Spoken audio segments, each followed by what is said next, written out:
It'll be a battle of the Knights this weekend in West Point, New York. The Scarlet Knights are set to duel the Black Knights of Army West Point on the gridiron. And here to talk about that game, I am joined by Rutgers football guru, Tom Luicci. Now, Tom, Coach Flood has said that this Army triple option offense is one of the great challenges in all of college football.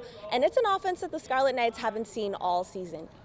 It isn't, but it's one they see regularly, almost on an annual basis, and it's one that they prepared for in the summer a little bit. I remember Coach Flood saying that they devoted some time in summer practice to the triple option, and as I said, the familiarity with it year to year helps a lot. And if you look back historically, I believe the number is of the past 10 times Rutgers has played Army or Navy, which are both triple options teams, they've held those teams below their average, their rushing average, each of the 9 of those 10 games.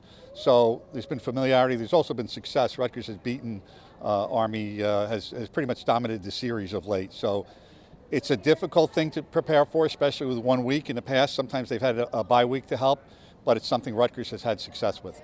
Soundness and discipline. How do the Scarlet Knights accomplish that this weekend? Well, the hardest part about being disciplined, and you have to play this offense, is that you have to match their discipline, and the difficulty there is they're disciplined all the time. That's their lifestyle. I mean, that's why you go to West Point. That's why you go to a military academy. It's part of it's just in your DNA, and then it's drilled into you 24/7.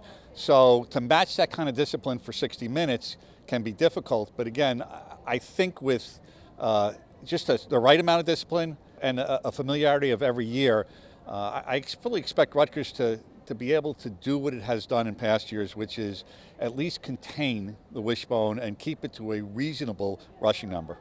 And what does the Rutgers offense have to do to get back on track this weekend?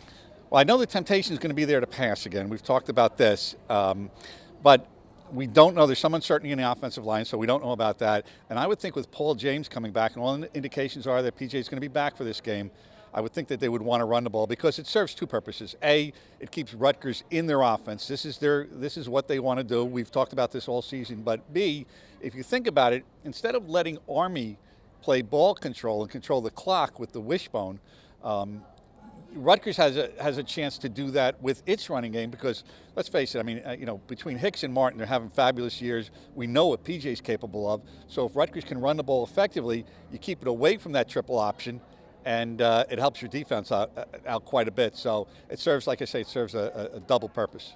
Well, thank you, Tom. That game will be this Saturday on the CBS Sports Network at 12 noon Eastern Time. And before Tom and I go, we'd like to give a big shout out to the men's and women's soccer team on their upcoming NCAA tournament games. Yeah, the men tonight against LIU Brooklyn.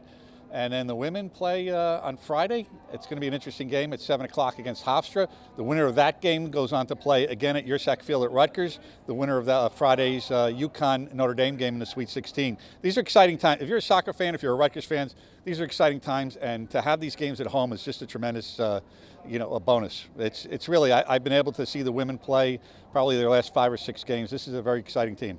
Well, good luck, guys. From the bubble with Tom Luicci, I'm Fatoumata Diallo.